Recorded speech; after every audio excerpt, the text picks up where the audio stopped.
Hi, my name's Dan Hsu. Most people call me Hsu. I'm the editor-in-chief of GamesBeat. I've always been interested in video games as a kid, since I was really little. I remember as soon as I was old enough to be asking for Christmas gifts, it's like, all right, I want my Transformers, I want toys, of course, and I wanted comic books, but I wanted video games always. You know, the first full plug into your TV console that I got was in the Television 2 that my uncle and aunt bought me, and that was wonderful. I spent so many hours on that thing. But I grew up in New York, California, and mostly Michigan, and went to the University of Michigan, and I got started in the gaming industry back in 1996, so I'm an old timer in the business. What's weird is I'm a gaming journalist now, but I actually studied statistics in college at the University of Michigan. So I'm still a big Michigan fan, Wolverine fan. I watch football every year. I follow recruiting, hugely into that. But outside of that, I really have no ties back to my educational background because all the math I learned, I think, as a kid, I've pretty much forgotten all of it. But now I'm a writer and editor for gaming journalism. I've been in the games industry as a gaming journalist since 1996, so that's about 17, 18 years now I've been in the business. So I'm one of the old timers. Very lucky to be in this business, but yeah, been doing it for a while. My background, I started at a magazine called Electronic Gaming Monthly, EGM. I did that for 4 years, went to a website, a startup called gamers.com, but then EGM I was really lucky that EGM was then hiring for an editor-in-chief, and they asked me back to fill that position, and then I was there for several years, and then I left a few years ago, started my own startup called bitmob.com, then we sold that to a company called venturebeat.com, and that's where I'm at now, running the games division, which is called GamesBeat. So there are a couple of things I would say to people who want to get into the games industry, right? And first, it depends on whether you want to be a game developer or a game journalist. You know, obviously there are plenty of other jobs in the business, like on a publishing side, you know, marketers, PR, for example. But generally, if people say they want to get into the game industry, they probably want to make games or they probably want to write about them. So if you want to make games, you know, nowadays being an independent studio is so much more viable than it used to be.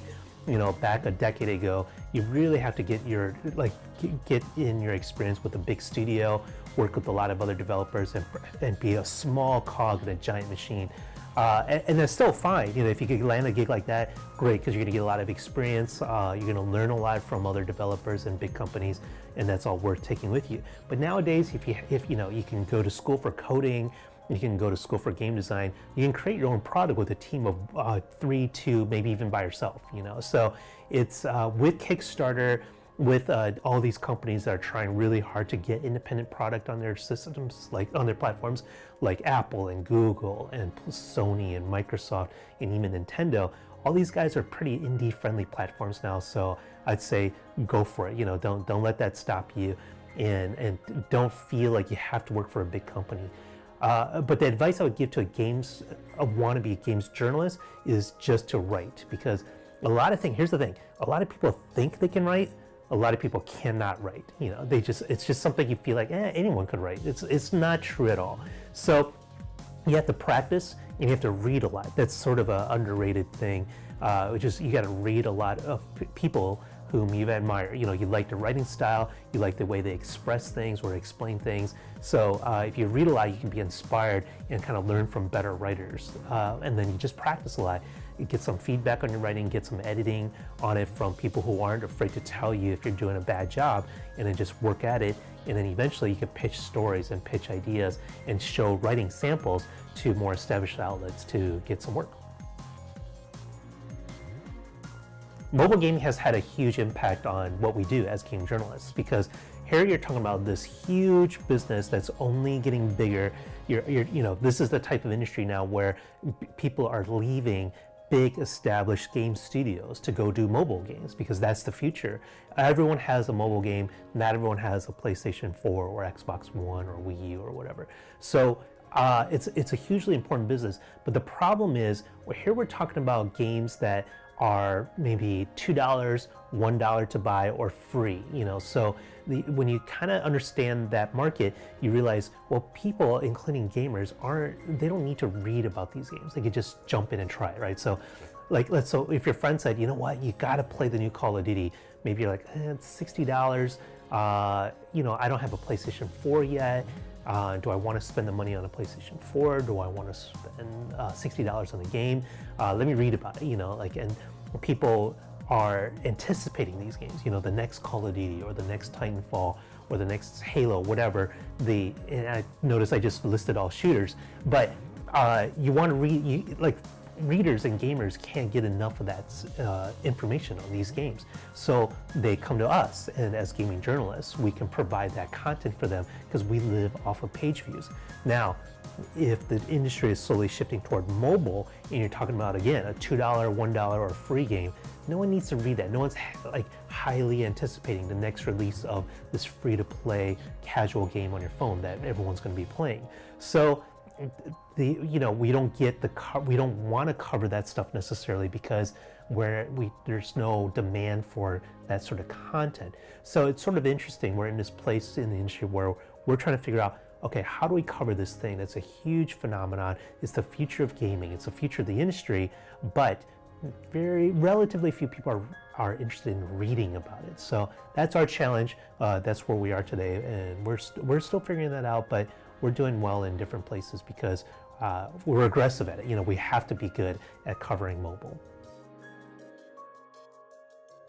Free-to-play definitely is here to stay because you want to look at two things. One, consumers now, there was a point, if you kind of remember, where people thought paying $10 for a mobile game is sort of on a high end but doable. Nowadays, there's no way people are paying $10 for a mobile game, because their standards for how much they're willing to pay for a mobile product has come down, because it's like, okay, maybe $10 was an acceptable price, then $7 and $5. Now even $2, $5, that seems like a lot for a mobile game because people have access to so many free-to-play games. So consumer expectations now are that I should play this game for free. I'm just going to download it, I'm going to try it, I don't want to put any money into it. We're used to that now as consumers, as gamers. The other thing is, so many free-to-play games have proven themselves to be huge money makers, right? Whether we're talking about a very casual mobile title, like a Clash of Clans sort of type of game, or League of Legends, right? These are hugely successful games, so the potential to make money is still there. So you kind of see like those two work hand in hand. It's like, okay, if consumers want free-to-play, but game makers can make money off of free-to-play, there you go. That's the future of gaming. So, that's not to say AAA console titles will go away forever, because those obviously still make money as well, but free-to-play is definitely here to stay. To make a hit game, there's this obvious stuff. You have to have good gameplay, good visuals, something that's attractive to the consumers, something that has longevity, so like maybe multiplayer that people keep coming back to over and over. But it's much more than that nowadays. It's marketing. Do you have enough money to blast this out so people outside know about your game and want to buy your game? Is it about distribution? Will you get in the right channels? Will you be discoverable? So there's a lot to the business that most gamers aren't even aware of. They just think, yeah, you make it a good game and you're gonna have a hit game. That's not necessarily true.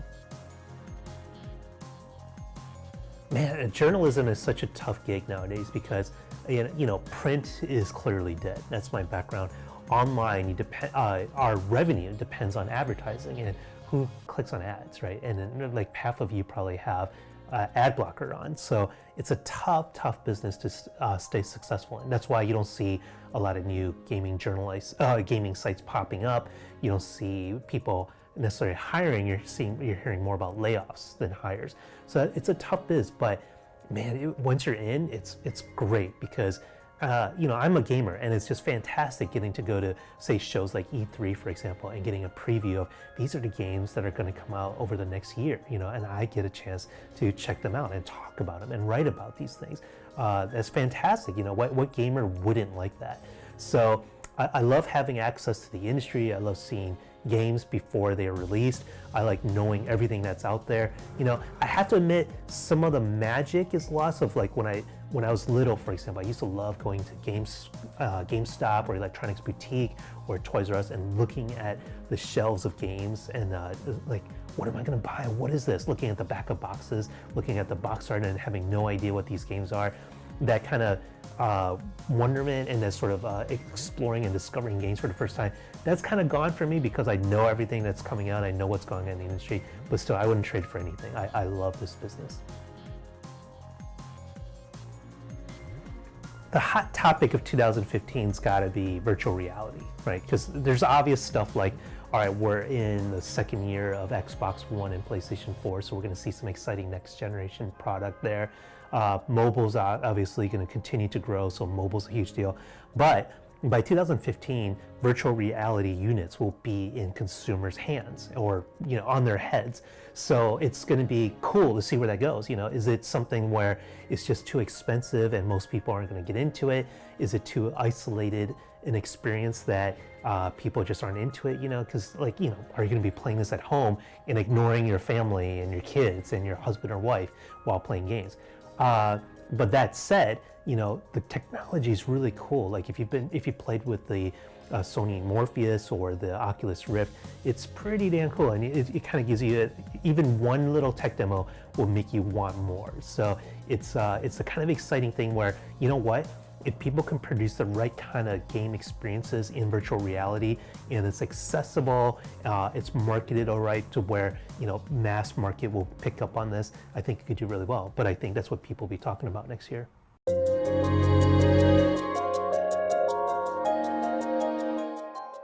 People are going to walk by and watch me talking to an empty chair. It's going to be like freaky. What's going on with him? Back in 1996, so I'm an old timer in the business. What the hell was that voice? My old man voice? Terrible. It was like a monster voice. So how long have you worked in the games industry? I've been there since 1996. Was that a better old man voice? Or was that like a prospector voice?